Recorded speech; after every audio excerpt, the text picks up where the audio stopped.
Twitch streamers are something we all can agree have left an unmistakable mark on online culture and content creation in general. The real-time nature of the content leads to a more connected experience for both the viewer and the person doing the streaming. Better yet, the form of content has led many to get inspired and start their own online persona. And while I hate to admit it, yours truly even had a Twitch stream of his own. Please, don't go look it up. But while I feel the genre is a great form of entertainment for not only the viewer but the streamer themselves, I can't deny the downsides that come with it, as many individuals have been used, abused, and exploited for personal gain and entertainment. Not to mention the lengths fans will go to be heard or spread bad faith on the streamer's behalf, leading to an overall bad experience for the streamer and the viewers alike. Today, I wish to delve into this dark side of streaming, what the individuals will be talking about today. So without further ado, this is the dark side of Twitch streaming.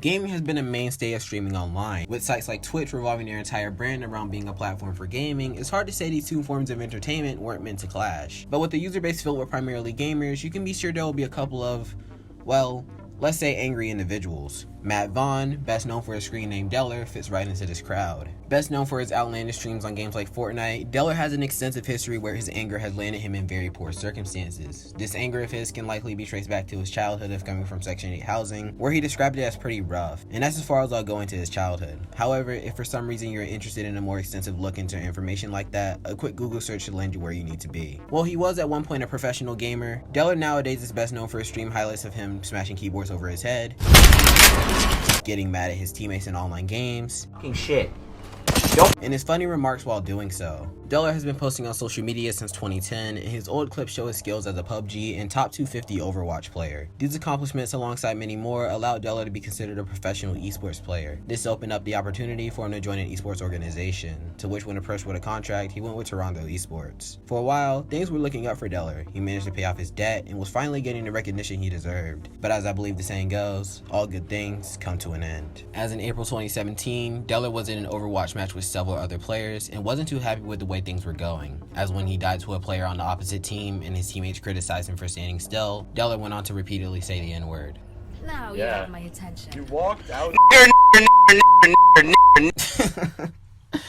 Honestly, the best time to be a gamer. This led to Dellor getting dropped from his contract with Toronto Esports, thus prompting him to come out on Twitter and apologize, where he would announce his retirement from esports in its entirety. I fucked up and deserve to be dropped from Toronto Esports. I won't try to argue an excuse. I don't have any. I get into a game against a Widowmaker who was blatantly cheating. Everything was whatever. I've dealt with cheaters before, but when him and his entire team and my entire team starts talking shit, it gets to me. This isn't my first time this happened. I have anger problems. The only thing I can say, despite me using that word, I am not a racist. Toronto Esports is a great organization. I am sorry for tarnishing their name. I've put my entire life into gaming/esports, and this has been a massive wake-up call. This led to Toronto Esports issuing a statement of their own, confirming the kicking of Dellor out of the team. Despite this dismissal from his organization, Dellor decided to turn his focus towards content creation. This is where the Dellor we know today would be put on full display, with him using the anger that once got him kicked from his previous esports team as an asset in his content creation endeavors. I guess people love keyboard smashing.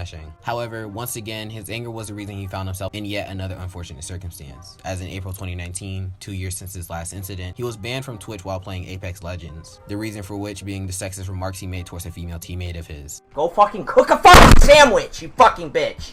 This led to him coming out on Twitter stating, So I'm indefinitely banned from Twitch. I'm not sure what that means exactly, and I know I am a controversial person. I've made mistakes, but this is my entire life. I'm waiting to hear back from Twitch. Twitch is my life. Please don't take this away from me. Soon after, Dellor's Twitch suspension was lifted, but his partnership status was revoked, meaning he couldn't make any more money from streaming. To make matters worse, just as Dellor was about to get his partnership back, he was banned once again from the platform, this time the reasoning being a lot more unfair. As Twitch stated, it was due to alleged self-harm when he smashed his keyboard over his head, something that if you've been paying attention to the clips in the background, you'd know he's done many times before with no penalty. Dellor went on to have a depressive episode because of this, coming out on Twitter threatening real self-harm and things of the sorts. Soon after, Dellor would check himself into a hospital, with his Discord server mods providing updates. Fortunately, it wouldn't take long for Dellor to be let out, as he would come back to Twitter with this tweet. I've been in the hospital the past few days with no internet or anything. I'm out now and I'm going to be okay. I'm sorry I couldn't let you guys know sooner. Later, he would provide his stance on the Twitch ban, to which he wasn't too happy and called them out on their hypocrisy. Later, he would switch platforms over to YouTube, where he would also issue an apology video for all his past actions, even ones dating back to his time on Overwatch. Eventually in 2020, nearly a year later, he was without warning unbanned from Twitch, to which he and his fans celebrated.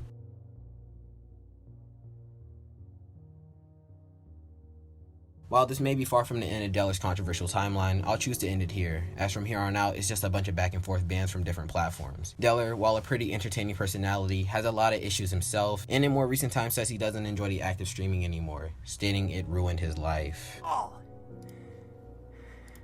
I am fucking done! I hate this. I hate this so much. Fuck all of you.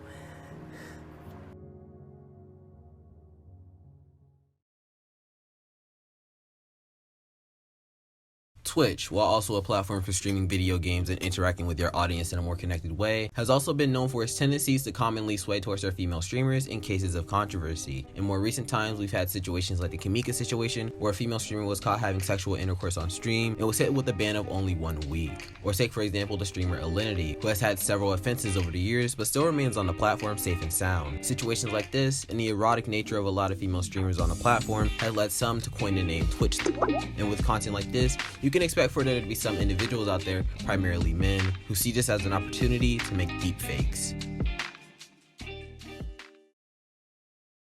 Atrioc, a streamer best known for his content on the game Hitman, was also a few months ago caught with something incredibly damning. On the internet, there are a lot of, let's say, disturbing websites out there, and sites amongst that crowd are deepfake websites. Sites used to commonly spread misinformation, yes, but also used to sexualize individuals. And with the group of content creators I started this segment with, you all can probably see where I'm heading with this. Several months ago, the streamer Atrioc was caught red-handed being a subscriber to a deepfake website. It did only appear for a brief moment on stream, but many keen-eyed viewers were quick to point out this one frame where it appeared live on stream. Many other streamers featured in this collage of photos were people Atrioc actually knew in person, and some of which were dating his closest friends, most notable of which being Ludwig. This of course sparked up a huge conversation of consent, to which many creators tweeted out on Twitter saying things like, "Stop sexualizing people without their consent. That's it." That's the tweet. And earlier with Valkyrie stating, "Should be illegal to profit off of somebody's likeness in sex work without consent, whether it's fake or not. Talking about it will bring those sites more attention. I hope this will also be a step forwards closer to a law that can help protect people from being used in this way." All of which clearly referring to the entire ordeal with Atrioc. Of course, in a situation like this, Atrioc issued an apology, but not in the way you'd expect. He would apologize live on stream. Later, he would eventually apologize over on Twitter in a twit longer, but as you can guess, the damage was already done, as this sparked a huge search trend for the term deepfake. Seriously bro, what the f? Anyhow, addicts did what addicts did and proceeded to joke about it on Twitter. Funny. I will say this, however, while Atrioc did mess up, since then he has made steps towards becoming a better person, even going as far as to donate to organizations designed to help combat these pieces of content on the internet. The takeaway is, with the individuals we've covered today, I hope you all now see the dark side and downsides that come with having a massive audience watching your every move, or even the deranged things individuals can do, even with an audience so big. This has been the dark side of Twitch streaming, and if you enjoyed this video, I highly recommend my previous video and the ones before it. But anyways, with all that being said, I've been Just Quilted, and until next week, later.